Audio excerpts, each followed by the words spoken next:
Hi, everybody. Wow, lots of people in already. That's brilliant. Um, okay, so welcome to today's webinar. We've got some really good speakers for you and some good content.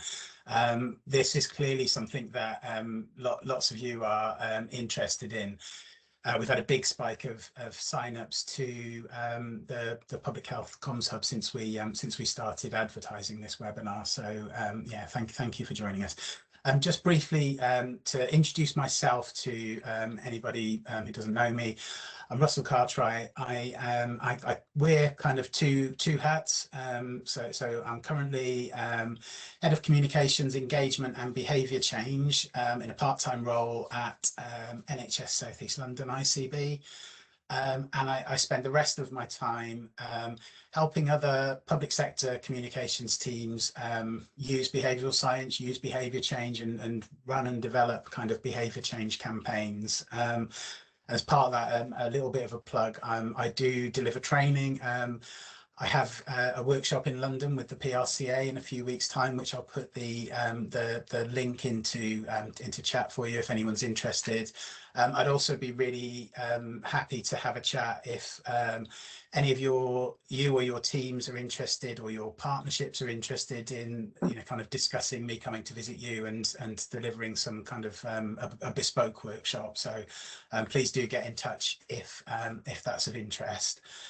So as part of this is the Public Health Communications Hub, which I set up just over 2 years ago with some really good support from Can Digital and John Paul in particular, who I'm going to bring in a moment.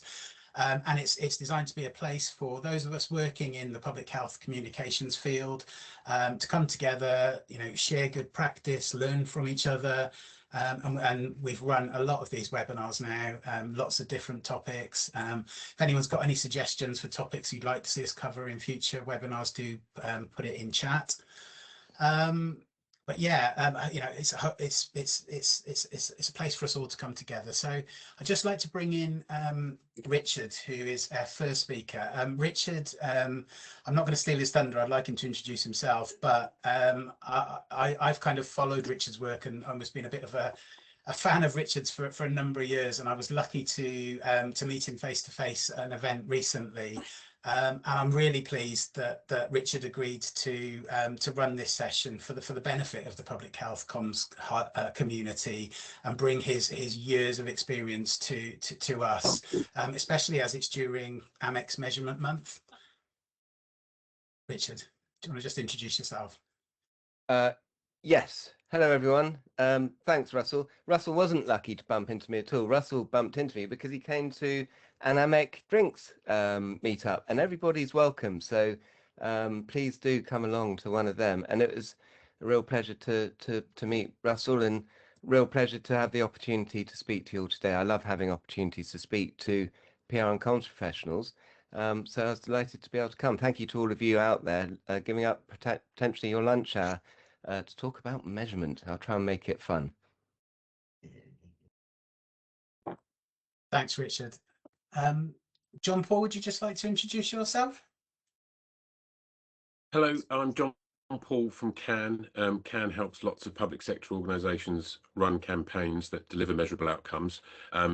Every time I've heard Richard speak, I've really appreciated how he puts measurement across, and how he makes it easy for PR and communications professionals to understand. So I'm really looking forward to today as well. Great, thank you. So just kind of introducing the topic. I mean, whenever we do anything about measurement and evaluation in this network, it is always incredibly popular, and I can see that we've got nearly 100 people on the webinar already, which is great. If you have any questions for any of our speakers, we will take questions at the end, but it'd be really helpful for us if you could put them in chat so we can have a think about them as we go and kind of prepare our answers. So please do that.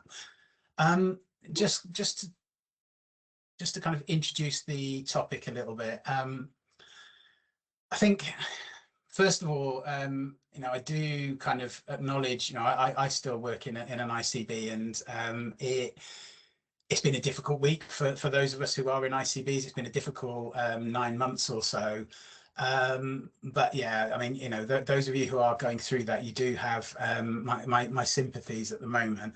I do think there is hope. The NHS 10-year plan has a big focus, one of 3 areas, on prevention, and I think there is definitely a remit and scope for behavior change, public health communications. There's a real need for that. If we're going to achieve prevention, we've all got a role to play in that. And also, as things are getting pinched, and roles potentially going, or budgets going, it's more important than ever in the kind of current landscape that we're able to demonstrate our value. So I think this webinar and this topic is very timely. As many of you know, kind of my key interest is behaviour change, and public health behaviour changes in particular. I'm not going to kind of steal Richard's thunder too much, but I just thought I would kind of include a quote from Susan Mishi et al., which is very much about why evaluation is important or vital to change health behaviours, because basically without it, you don't know whether it's effective, cost effective, and worth continuing or replicating. Or, as I like to say, without it, it's like throwing darts with a blindfold on. You may get lucky, but it's unlikely. So yeah, I'm gonna bring in Richard, and yeah, I will come back later. Really Great. looking forward to this. Thanks, Richard. Thanks, Russell. I don't know if anyone on the call has played darts recently. I had a game of darts, ended up in a pub, and someone said, let's have a game of darts. I couldn't hit the dartboard even looking, so with a blindfold, I think particularly tricky. Look, thank you again, everyone, for being here. So it is a pleasure, because it matters more now than ever, and that's one of the things I really want to try and get across to us today, how important this is, that we lean in, take measurements seriously now, because you probably, like me, are feeling really overwhelmed by everything that's going on, and we'll dig in a bit to that in the course of my talk. So who am I? Well, I'm one of you. I began my career in PR and comms. I love PR and comms. I worked in-house. I worked at a medical charity, actually, the Royal College of General Practitioners. I was in their in-house PR team. And I worked at Saatchi's PR firm. This is all back in the very early 1990s. And really through a chance, I was a poacher turned gamekeeper, and I fell into the world of evaluation. I didn't understand it at all. It was a very nascent thing. I didn't take it very seriously, but I fell into it. And the PR guy who couldn't use Excel has spent 30+ years in measurement and evaluation, and it's been a fantastic career for me. I've been very lucky. I've run many of the world's sort of top media intelligence companies. I have been a board director of AMEC, the Global Trade Association, for many years, too many that I'd care to think of, and I was its chair for 6 years as well. I'm a passionate believer in AMEC, and I'm going to be talking a lot today about some of the resources that AMEC produces for free to help everybody to do their job effectively. Last year, I set up my own little business called Comms Clarity. Comms Clarity is a consulting firm. It's just me and my business partner, Paul. We've worked together for 30 years, all that time, and we advise brands and organizations, in-house teams. We help them with training and help them to apply best practice, because it matters so much. So look, over the course of the 30 years, we've all been through massive revolution, and none more so than now. That picture of me there standing under what looks like Charles Darwin, he's actually Bill Durrance, who some of you may remember, a media monitoring company called Durrance. Well, my old business was called Metrica, and in 2009 we sold the company, and we became part of Durrance, and we created a new, bigger business called the Gorkana Group, which is a name that you might recognize. But that's me in Durrance's boardroom, and that's Bill Durrance, the founder of Durrance from the 1800s. And in my hand, I've got 120 years of media intelligence technological evolution. And I think what you can see basically is that literally nothing changed for years and years and years. If you think about the old world of PR, the old world of the media, you had print publications that had pretty stable circulations. You think of those of us old enough. We used to go into work. There'd be piles of newspapers everywhere. We might get envelopes of clips coming in from the monitoring companies, and we could measure that in a like for like way because the universe was pretty stable.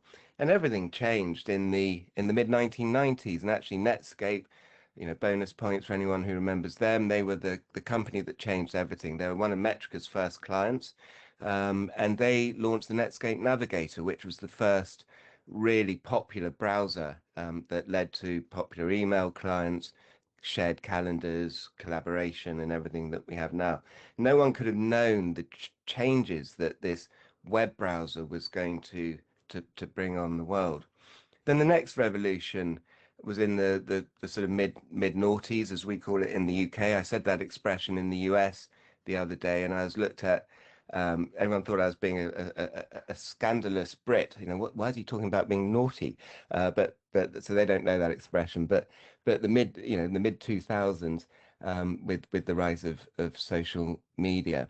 And what I think, and this isn't a talk about this today, but one of our biggest challenges that we have, the cancer of the algorithm and the damage that it does to our children and our society, really all begins at this point. And it's this movement from reference and deference to looking at polarized filter bubbles of going down rabbit holes of misinformation, etc. And that's being compounded now by AI, which is just making everything much bigger, much faster, and much worse at a horrible rate. The Economist gave a whole issue over to this subject in 2023, and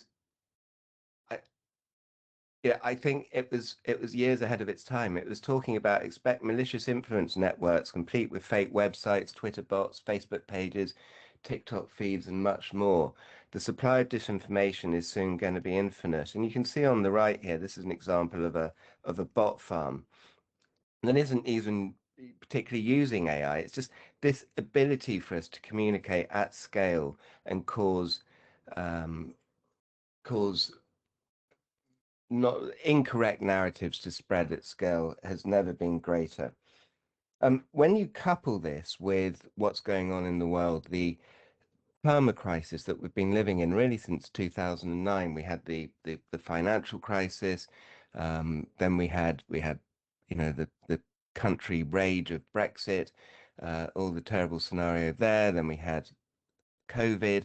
Since COVID, we came out of COVID, thought things can't get much worse, and of course they immediately did with a hot war in Europe, inflation, supply chain issues, etc.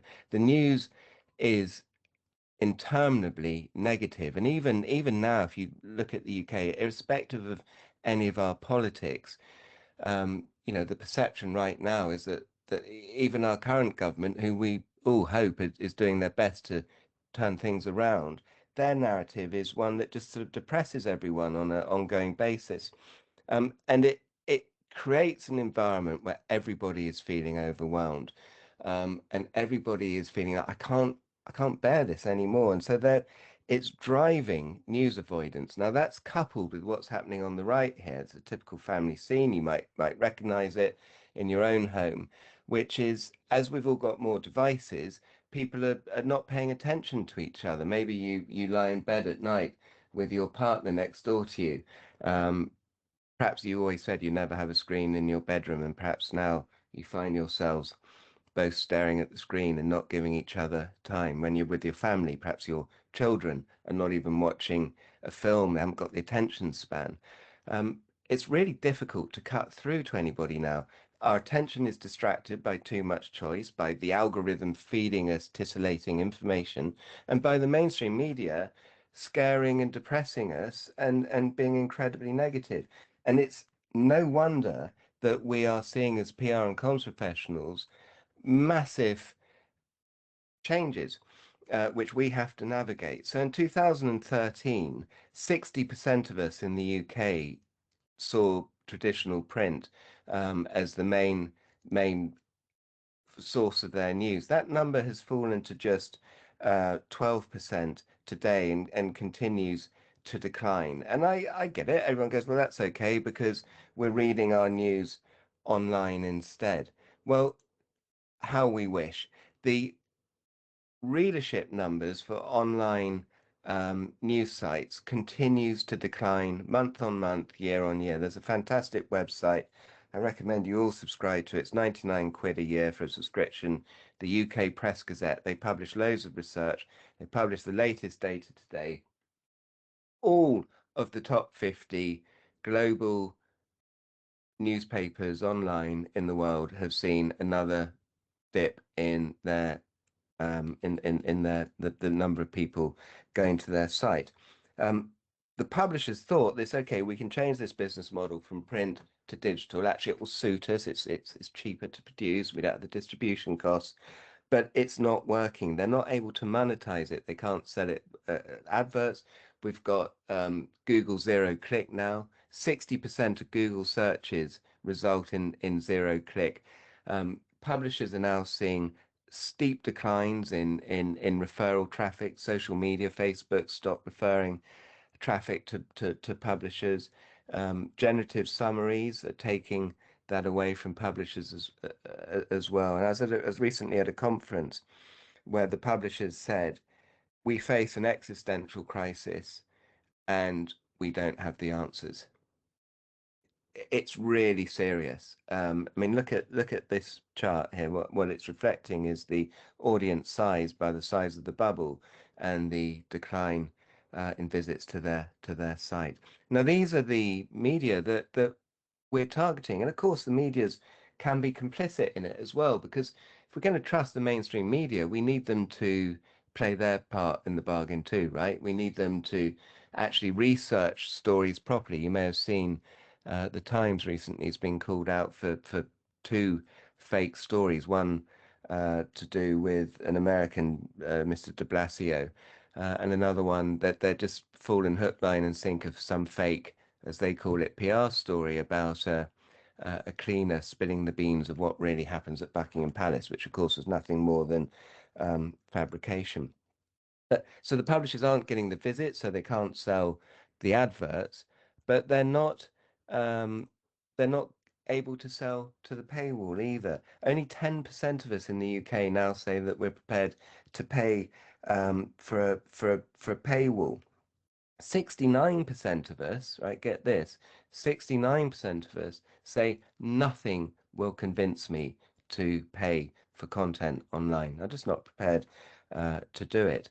I just won't. And ask yourself, how many outside of your work situation are you actually paying for to get content, or are you relying on other ways? And of course, that's what people are doing, particularly the youth, is they're going to social media. When I was at the media conference, guess what the BBC, that doesn't have to monetize its content, the BBC said the #1 place we are targeting to get viewers and readers, virtual hands up, what do we think? Answer, TikTok. And they're doing short form content because that's where people are getting their news. But of course, most of the youth, most of our children aren't looking at BBC content. They're not looking at those mainstream publishers. They're looking at people that they're being fed from the algorithm, which I said at the beginning, this cancer that we've got. So it's no wonder that all of this, the macro environment, the perma crisis, the effects it's having on the media, is driving very real and terrifying results. Only 35% of people in the UK actually trust anything that we're telling them now. So, first of all, we've got to get people to read our content. Only 4 in 10 people, by the way, go beyond a headline or a photo. They don't even read your content. Ask yourself next time you're reading content, how much of that article did I actually read? It's difficult, right? Reading a whole article, and we pride ourselves on landing a piece of content. How many people have actually read it? Then how many people are trusting it? Now, in this environment, us as PR and comms professionals are being sold to more and more by companies that I've spent a lot of my career in, these media intelligence companies who've all been basically almost without fail, they've all been bought now by private equity firms because they see data as the new oil. They see it as some kind of, you know, gold rush, if you like, that if we can get data, which surely, you know, everyone's data obsessed, they want to be data informed now, which of course is a good thing. If we can sell data many times, we will make lots of margin, which is fantastic. And you can see this chart in the bottom left here is showing the expected compound annual growth rate of that sector and the total valuation of that sector in terms of its revenue from 10.5 billion to 27 billion. This is the PR software market. It's what we're talking about. It's absolutely massive, much bigger than anyone realizes, and makes huge margins as well, or certainly used to.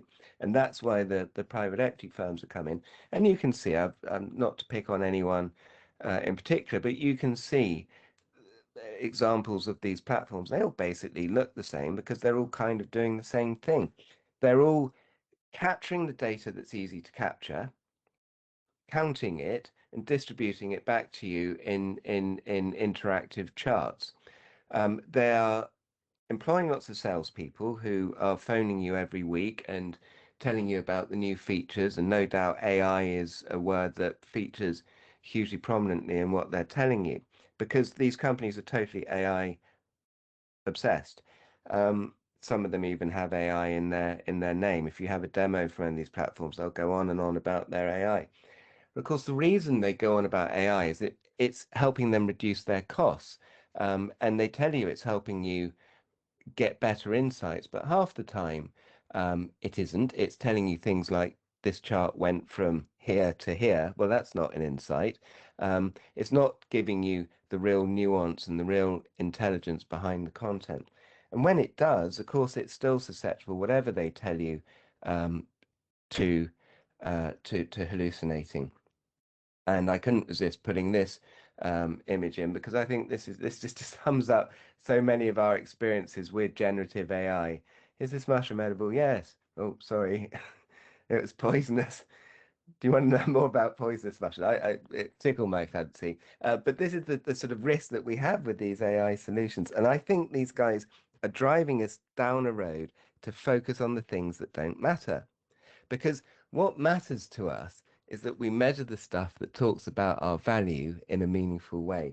And how do we know what matters in a meaningful way? Well, we need to understand what our bosses want, right? If you're at a PR agency, what does your client want you to achieve from your comms? And if you're in-house, what do the stakeholders, the senior team at your in-house organization want? You know, behavioral change, it might be in healthcare comms.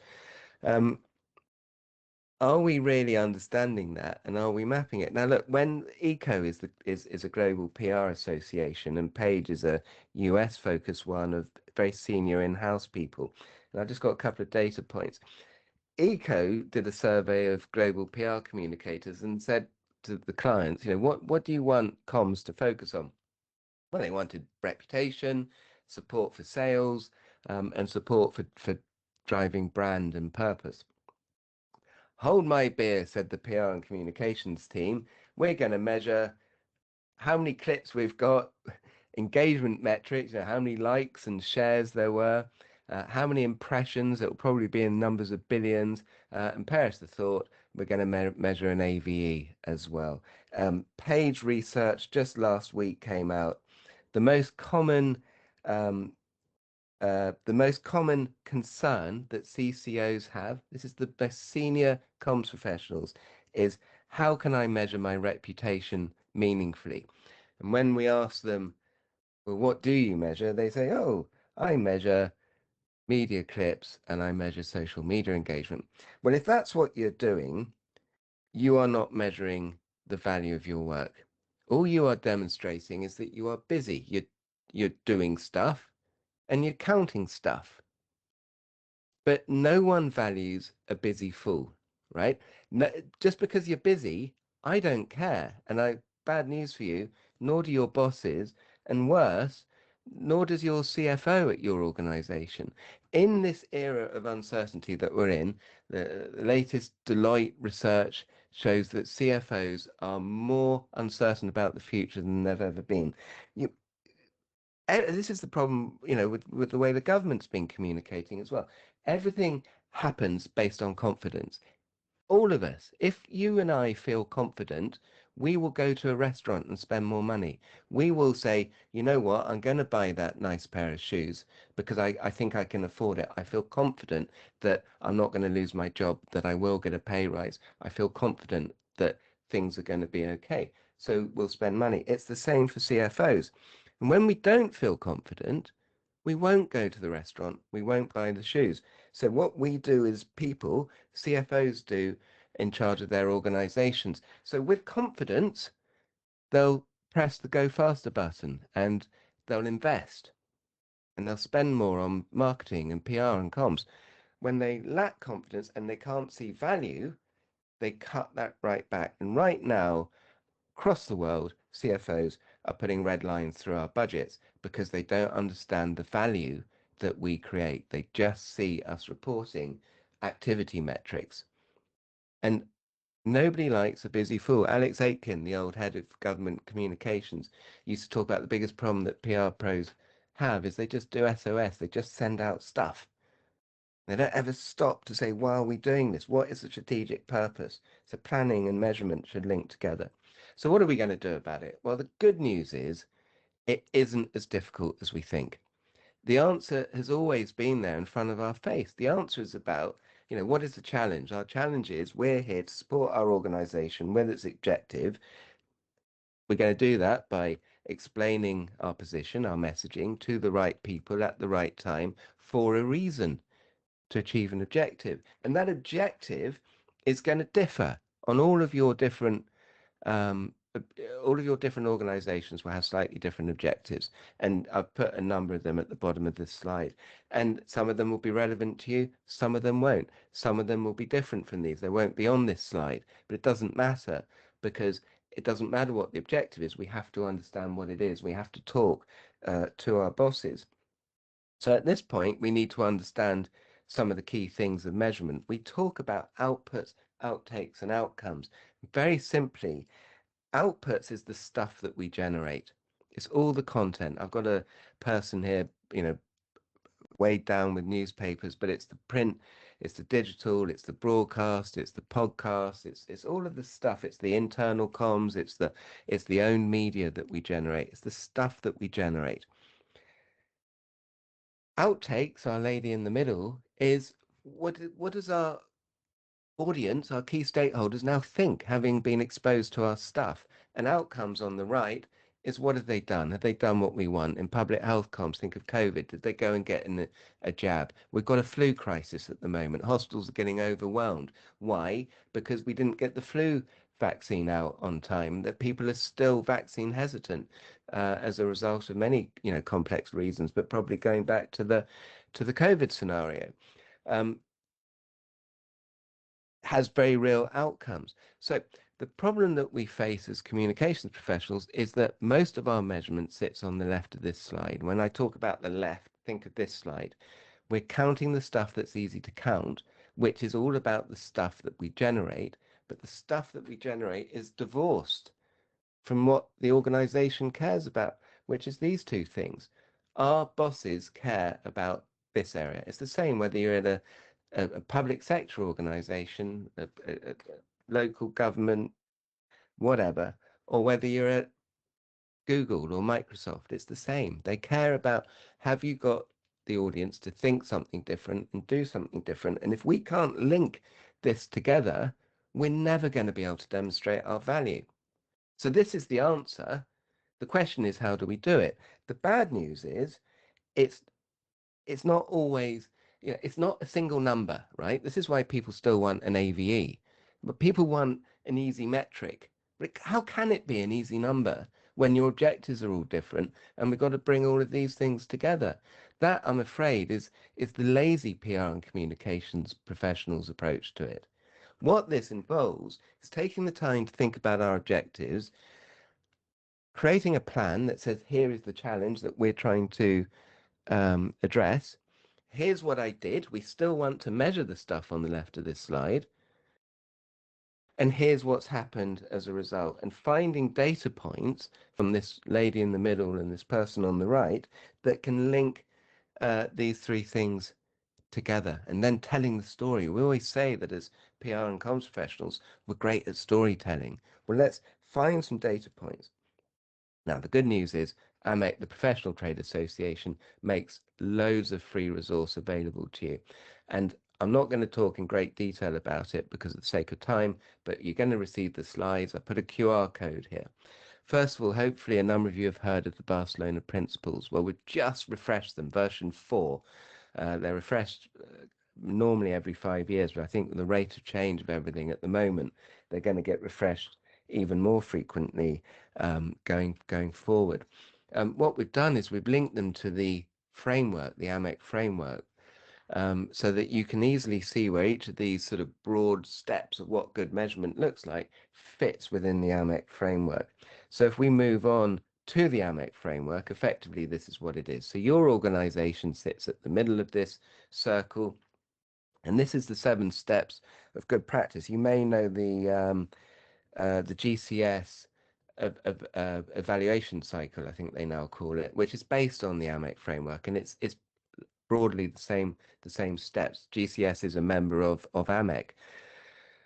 It starts with your organizational objectives in that red zone, understanding them, aligning them with your comms objectives, setting your benchmarks. We're in the orange zone here, understanding your resources that you've got, understanding what it is that you want to do, your strategy and the tactics you're going to deploy, and only then implementing your activity. So you can see around the outside, the gray, almost half of the circle is about the preparation. It's doing what Alex said. Don't just send out stuff. Stop to think, what are we trying to achieve? Then doing the activity and then measuring, not only in terms of outputs, the stuff that the platforms count for you, but blending it with what do people now think and what do people now do. And that way we can talk about our value. So start here. Don't start in that sort of turquoise greeny color at the bottom where it says activity. That's, one key problem. And when we measure and when we do our work, don't only do these bits in the red zone here, because if you only do this, you're just a cost. You're not demonstrating any value. To demonstrate the value that you're bringing to your organization so that your CFO, your board, whoever it might be, can have confidence in you, you need to be measuring not just the outputs, but the outtakes and the outcomes and threading them together into that story. That allows us that we can tell. Now, a lot of people say, well, look, Richard, my organization doesn't sell anything. I don't want to, I don't have to go to the bottom of the funnel. It's not about sales here. It's all about behavioral change. It's about, awareness, behavioral change. It's those top 2 areas: awareness, interest, and consideration. I was trying to break it down in something a bit sort of easier to think about. I call it see, think, and do. And I've put some sort of suggested areas of metrics that you might want to consider. And then on this slide, I've broken it out and I've simplified the AMEC framework as well, where we've got the objectives on the left. So what did we want to do? The activity, the turquoise area. What did we do? What are we going to count there? Then we've got the outputs of what has happened, and then outtakes and outcomes have been grouped together. So you can see that for yourself. Now, all of this with loads of supporting information is available on AMEC's website. The AMEC framework has a huge microsite. It's got taxonomies, it's got suggested metrics, it's got the framework itself is interactive. You can log in, you can use it to help you to plan. Actually, there's a great planning guide for PR and comms professionals on AMEC's website as well. So just wrapping up, I just wanted to conclude with a few for five thoughts to take away before I hand over. First of all, it's hugely important that we plan. That point about from Alex, that if we're just doing SOS, that's no good. Everything begins with a plan.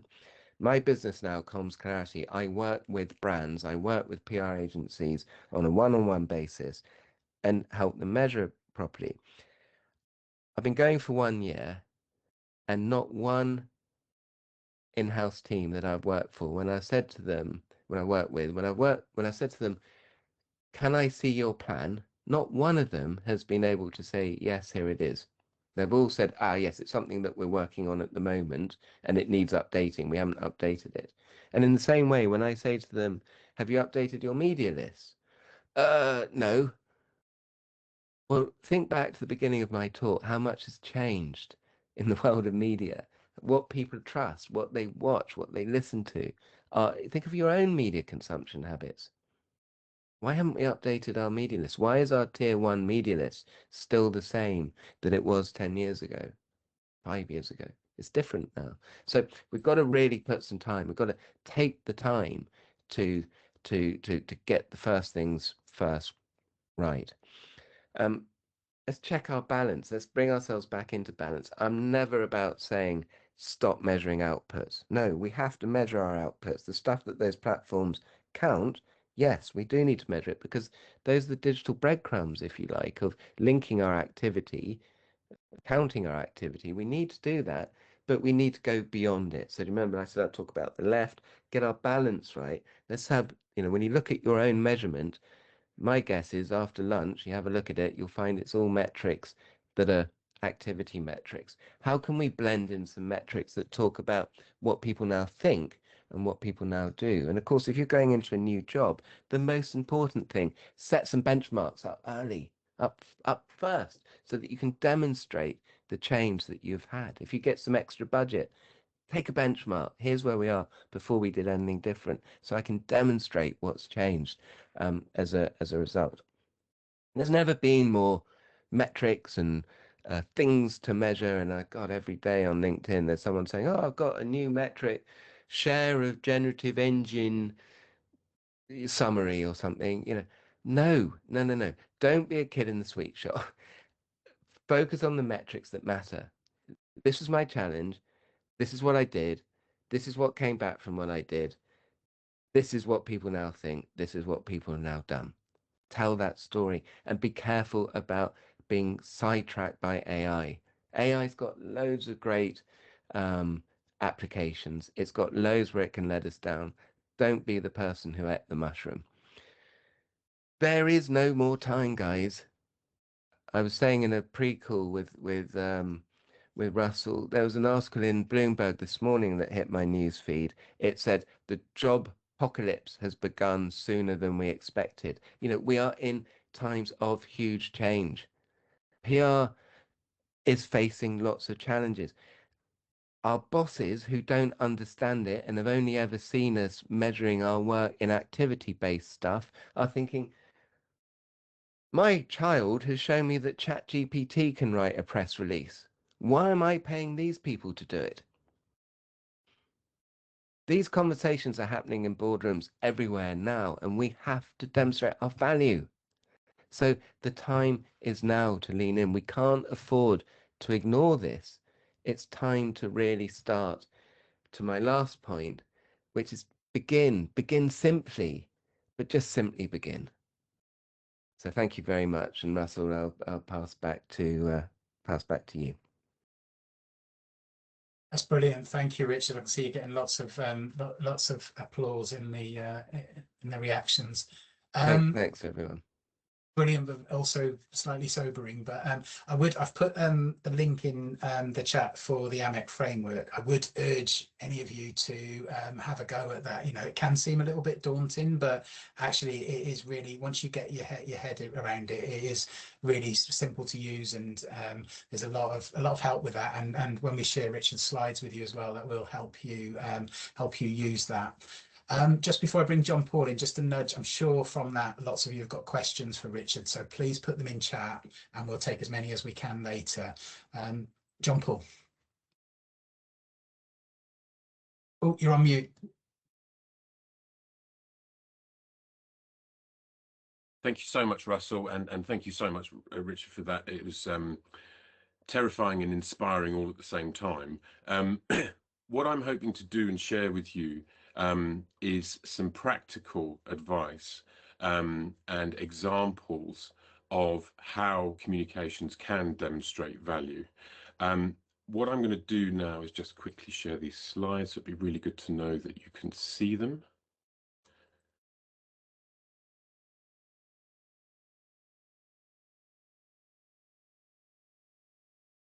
Let's go. Okay. So, as I mentioned at the beginning, CAN has helped hundreds of public sector organisations run campaigns that deliver measurable outcomes. And in the past few years, we've got a lot better at demonstrating the value of campaigns. So I want to share some of that with you. I'd like to go through a little bit why demonstrating impact is so important, just to add to what Richard has already said. I also want to recycle a little bit of Royal Society for Public Health training from last week around understanding scale that hopefully will be useful. Then give you some quite practical recommendations on how to plan campaigns that demonstrate value and impact, and also share some examples and learning.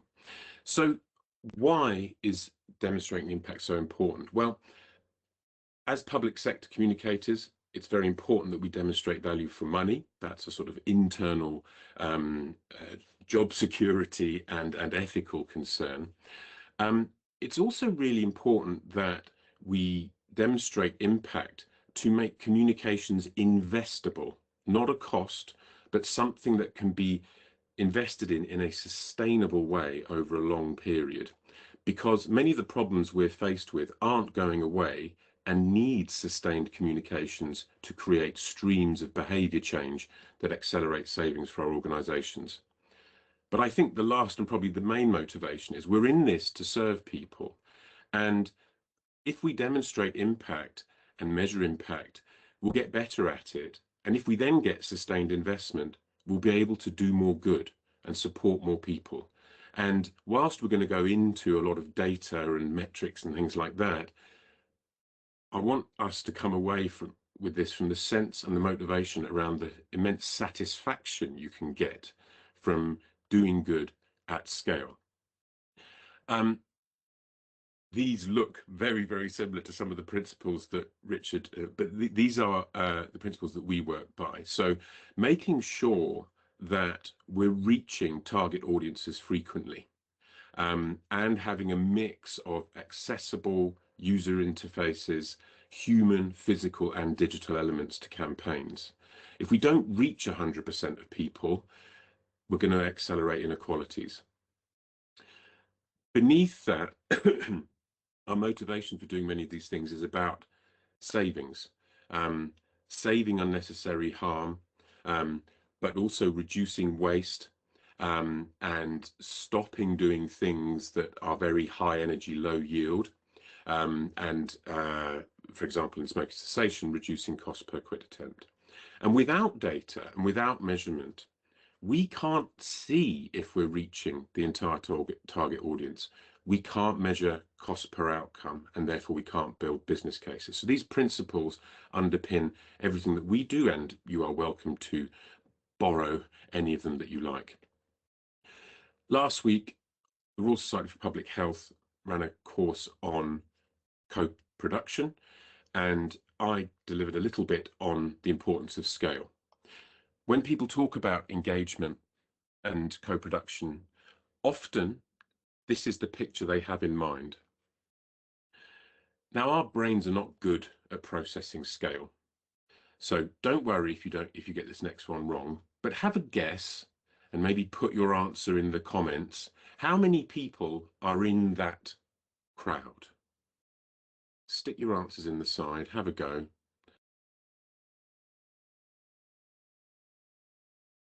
The answer is 1,000 people. So interesting to see how close or far away you were from that.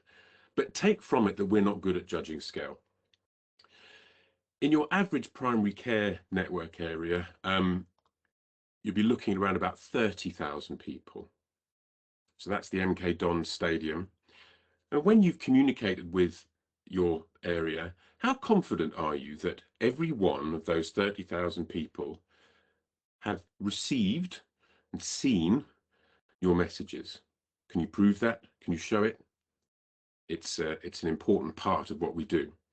And if you're thinking from a local authority or an ICB area, you'll be talking about potentially getting on, 300,000 up to 1 million people. But in just the low income cohorts, you might have 100,000 people. That's what 100,000 people looks like. Many campaigns are targeted at more. But again, how confident are you that you're being seen and reaching all of those people with all the challenges that Richard so brilliantly laid out to us? So our understanding of scale is suboptimal, and we need to be good at it, because sometimes we look at award entries or hear results from campaigns, and they will rightly proudly announce that they've engaged 3,000 people. But at a county council level, for example, 3,000 people, that's how many of the target audience you've reached. That's the job done. And so using data can help us not just understand how much we have to do, but also maybe present to senior officials why we need more resource to complete the job, to fulfill our statutory obligations, to address inequalities, to accelerate savings, to increase impact. People can't act on things they haven't seen and they haven't been reached by. So this scale element, I think, is really, really important. And being able to measure it, understand it, model audiences is a core competency that I think communications people who may not see marketing as part of what they do, but understanding markets, audiences, groups of people is absolutely essential. And particularly in public health, our inability to deal with this could mean that our best efforts, for example, posting on organic social media or using channels we've used for the past decade, could actually be accelerating inequalities by failing to reach people. Some of the things that we may have done historically, but may have a gut feeling aren't quite getting there, are very common in public sector campaigns. Russell and I, some of our pet hates are radio ads, bus back ads. We kind of know they don't work. If we're polite about them, we say they're hard to measure. Really, nothing is hard to measure. Hard to measure is a polite term to use for something that doesn't work. Because if it was working, you'd be able to see it working. And so if we don't measure and we don't look at impact, we're not able to move from that space through to this space. And ideally, that small circle will go as near to zero as possible. I think it's kept open because of demands by directors and elected members. But the data helps us move them, that stakeholder engagement, with us towards things that actually work. So how do we start to demonstrate impact? Well, you have to get your campaign architecture right, and you need to have the stakeholders who work with you and give you funding to come with you on the journey. So we need to work out why we're promoting this. You'll probably get something like every smoker or every inactive adult or every unvaccinated person ends up costing our service Y. So if we can get one person to do something, that will save us Z. Now, here's where we come in together to say, well, look, if we can identify a campaign cost per outcome that is lower than Z, we'll be making a saving, and therefore you can do it more frequently, because every one we do makes a saving, and therefore there is an invest to save business case. So that's the sort of underlying principle of the business case for investing in communications. If they then agree to this, these are the steps you must take before designing a single asset, before writing a single press release or organic social media post. What's the action that we're going to generate with this campaign? What ideally would we like that action to cost or cost less than? Who is our target audience? Not just in name or persona, but how many are there of them in the region we serve? And you can do that using ONS data. You can do that using platform avails. Now, here are the strategies that we will use to reach 100% of that target audience multiple times, because that's what you need to do. You cannot achieve your objective without doing that, and you risk creating inequalities if you don't. You can then use that data to model the investment required, and then you start with a test. And you test, initially, is our campaign cost per action less than the saving we were talked about? And if so, we continue, and then we refine and optimize. Or if that campaign cost is higher than the saving, you stop. So you create a framework to understand, model, build a plan, test, scale, optimize, or put the brakes on if it's not going to work. Richard touched on media consumption earlier on. You can look at your population, and we're happy to give you free population models for any location you're in, on where your audience actually is. Where are they spending a lot of their time? And these are paid media channels, that you can advertise in, but this helps you understand where you need to be. News is actually a very high reach channel. So is social, but platforms like Meta are being less and less used. If you want to reach 13 to 24-year-olds, you have to use Snapchat. So let's look at some learning from others. So looking at that initial business case, estimates, so we always have to work with estimates, but estimates of the cost to the NHS per smoker, it's about getting on for £5,000.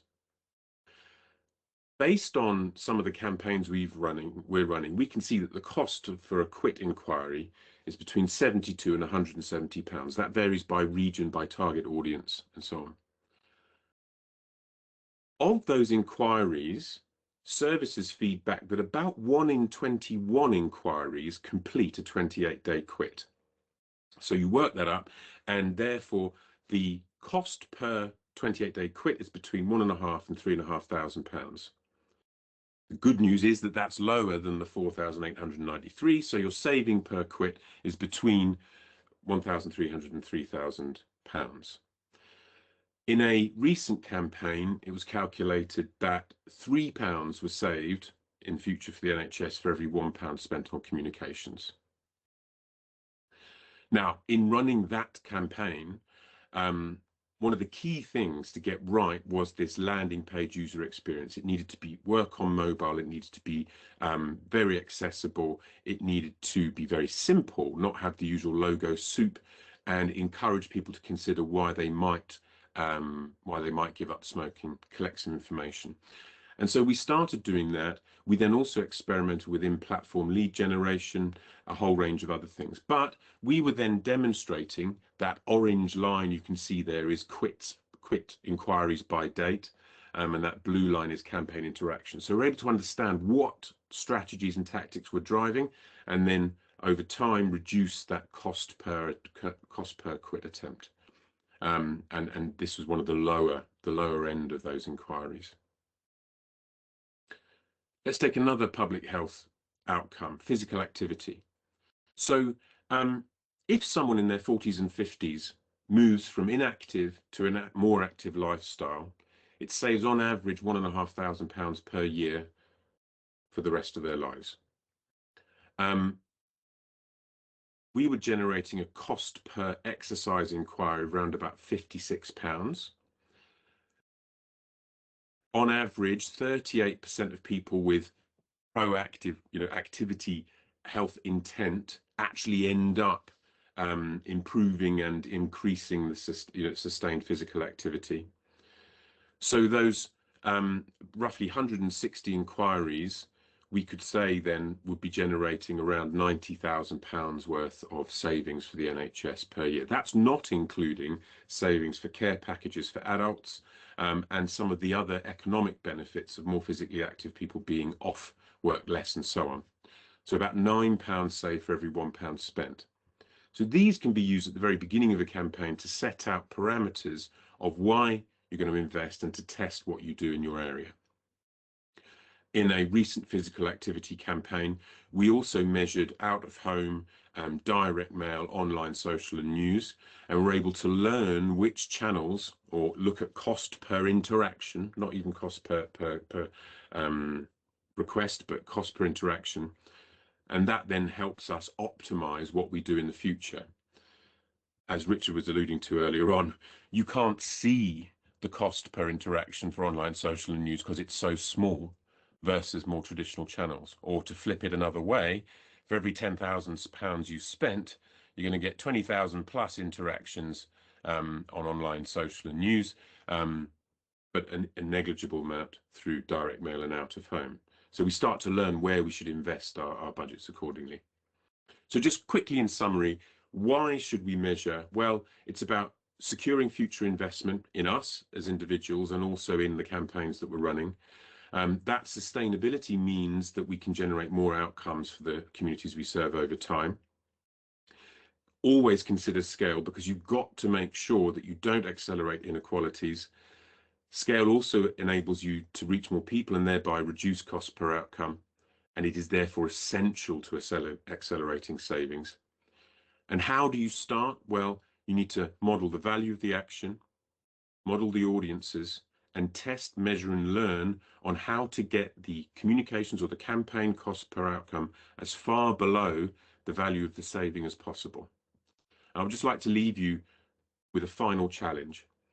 If in 6 months from now, you're feeling like this, you're being asked for press releases, you're seeing misinformation spread everywhere, there's a few graphs flying around and you feel like a comms queen Canute, unable to turn the tide. One of the things that historians say about King Canute is he wasn't actually power mad and trying to control the seas. What he was trying to do was demonstrate to his people that he wasn't all powerful and he couldn't control everything. And I think that's a really strong point. But if we take these principles and apply them and use technology to help us, we'll be able to outshout the misinformation. We'll be able to reach everybody multiple times and be louder than the misinformation that may exist out there. We'll be able to reach everybody in a way that we couldn't before. We'll be able to demonstrate savings to our organizations, and we'll be able to have much more satisfaction in what we do. So I often use this picture, which is of Sigourney Weaver in Alien. By herself, she wouldn't have been able to defeat that apparently insurmountable task. But by using technology and augmenting her own intuition and skills with technology many times beyond her own strength, she was able to do so much more and achieve so much more, and I imagine was, more satisfied than she would have otherwise been at the end in terms of doing that. So think about this: impact up, savings up, inequalities down. That's what we're here to do, and it is possible and probably easier and far more enjoyable than you think. Thank you very much. Thanks, JP. There's a few questions in chat. I'm aware we've kind of reached time, but if Richard and JP are happy to stay on for a little bit, we'll take a few of them. Or do you need to dash off? Yeah. Okay. Yeah, we'll carry on. Okay. So the first one that came in, which I think you've probably covered a little bit, was from Joe, which said, "I struggle with the best way to measure the behaviours and effects of air comms in the NHS. Any top tips?" So I mean, one from me is being very clear about identifying what your target behavior is. We're not always very good at that, and actually the behavior change wheel and the tools that you run through when you go down that, there is a really good part where you basically evaluate kind of, oops, sorry, I lost my, you prioritize the behaviors that you're looking at, and you measure how promising in terms of impact that behavior could be, the likelihood of changing that behavior, because what's the point putting all your effort into a behavior that you're unlikely to change. a score for any spillover effects? Would there be any kind of negative knock-ons? And also, can you measure it? Crucially, if you can't measure it, then maybe you shouldn't be targeting it. Richard, did you want to add anything to that question? Oh, you're on mute. Yeah. Hi. No, I was just looking up a resource which I think you should all be aware of. So I'm going to put a URL. I think the short answer is go and read this. This is from the GCS, where they have a behavioral change entire sort of section on their website. So just bung that in the chat. But there's, that's a really good resource for people to look at. Yeah, thank you. John Paul, anything on that from you? It's a perennial challenge in the NHS and almost anywhere in getting service data out regularly. It does exist and it requires time and planning. Move away from the too little, 2 weeks too late reactive campaign and have conversations about the entire next year with data beneath it. And as mentioned there, define very specific interaction points for users, which you can then measure and model afterwards once in service. Thank you.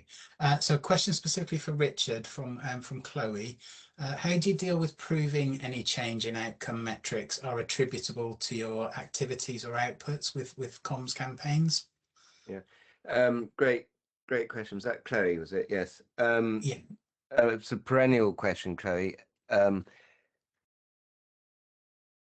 So a lot of organizations do market mix modeling and econometrics and that kind of stuff. A lot of times it happens at a level that the PR and comms team aren't even aware of it. The interesting thing about all of those models is none of them quite agree with each other. They all come up with different results. They all cost a lot of money. They're all very complex. And frankly, as far as I'm concerned, they're normally all wrong as well. They're just different shades of wrong. What they do is they feed every input, every sort of marketing communication, every whatever it might be, weather, and anything that can affect an outcome into a model, and then they attribute against it. Frequently, it misses PR and comms out altogether, and so PR and comms gets attributed no effect. In fact, one of my clients used to be cancer research. I remember them phoning me up in a terrible panic. They had over 100 PR and comms staff, and they just discovered that their result in the internal econometric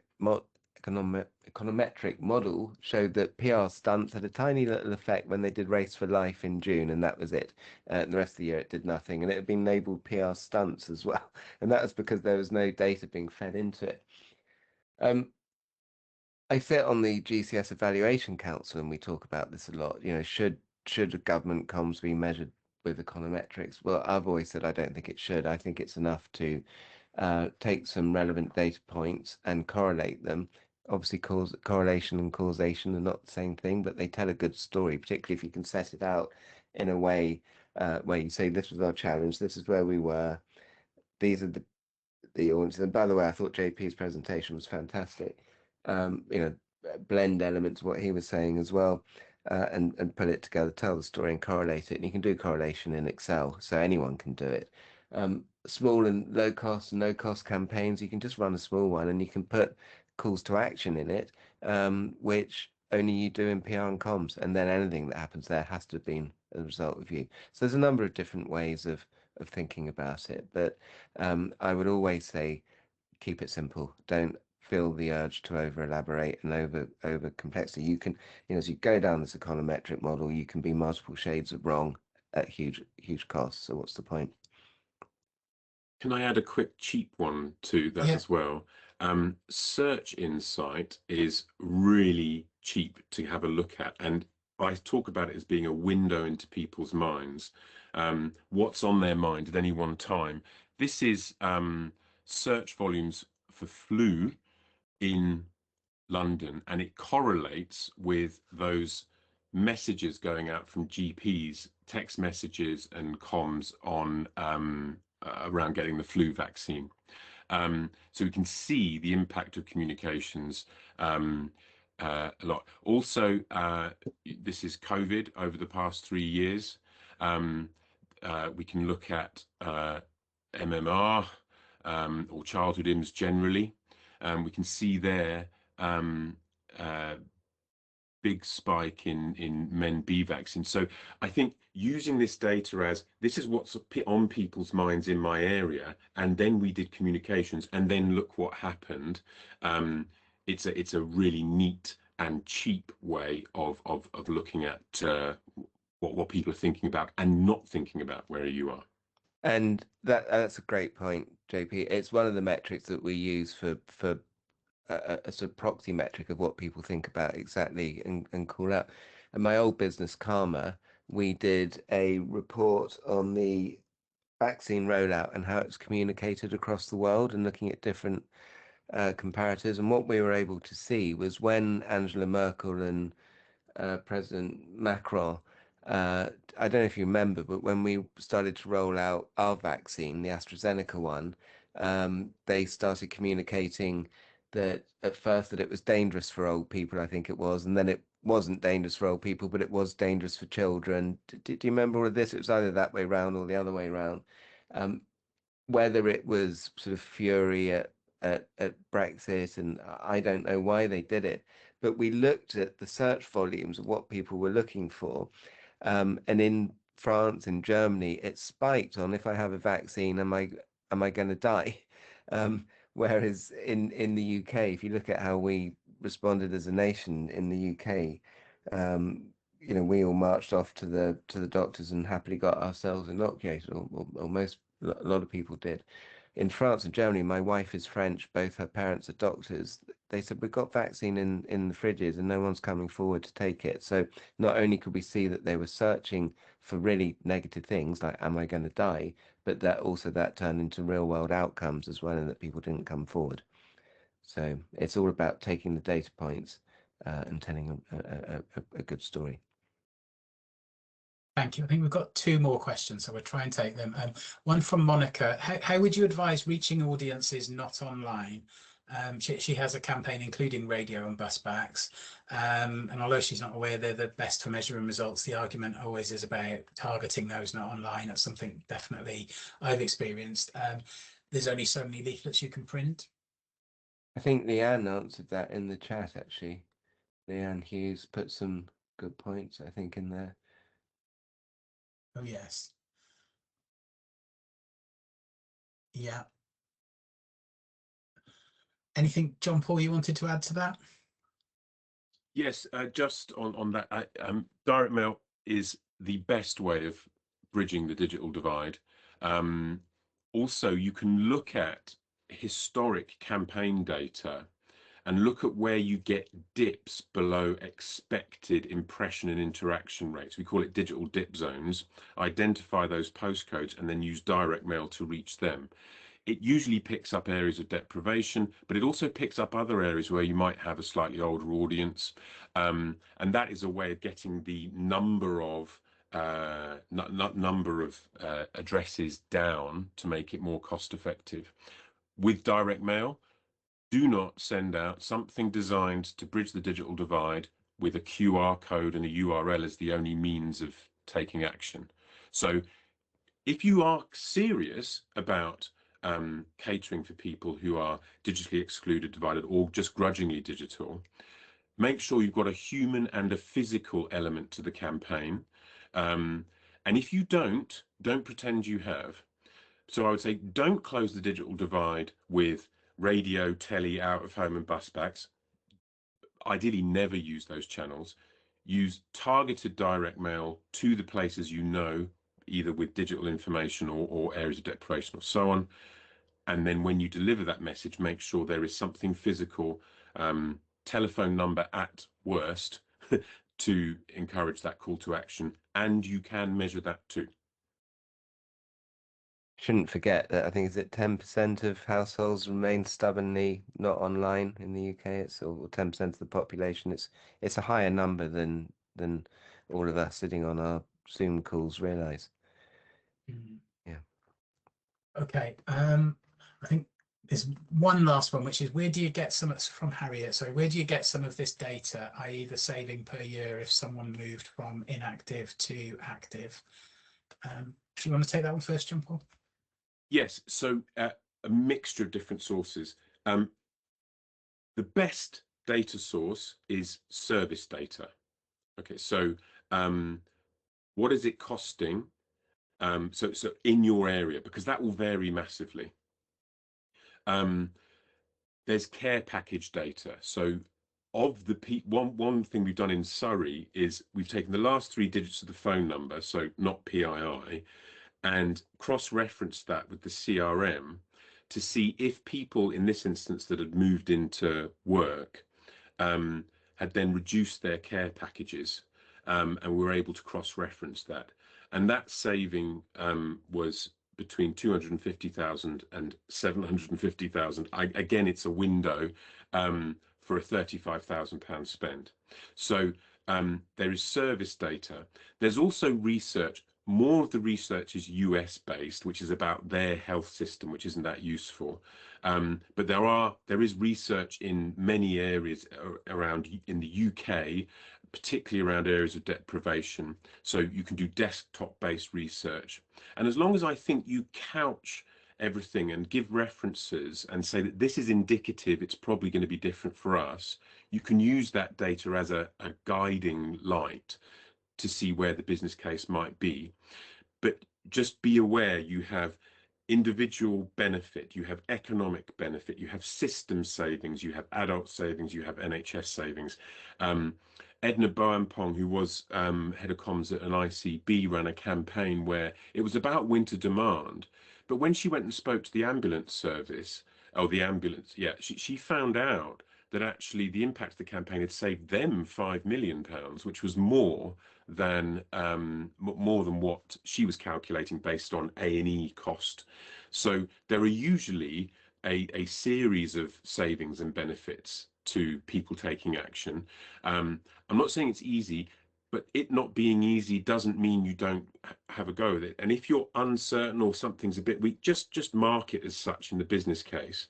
And I think if you have multiple sources, it's about having some substance to that. Plus, this is just a good thing for us to be doing for people. And the better we can do it, the more will improve people's lives. Always worth putting that one at the end, because that's actually what it's all about. Yeah, I've put in chat as well to make friends with the people who hold the data and get them Yes. get them enthused about what you're trying to do, and that will open doors to really helpful data. Yeah. Okay, I think we should end. Hopefully we've taken all the questions. If not, we will follow up through email. I'd like to say a massive thank you to Richard in particular, and also to John Paul, and thanks to you all for coming. Thank you. Thanks, everyone. Thanks, Russell.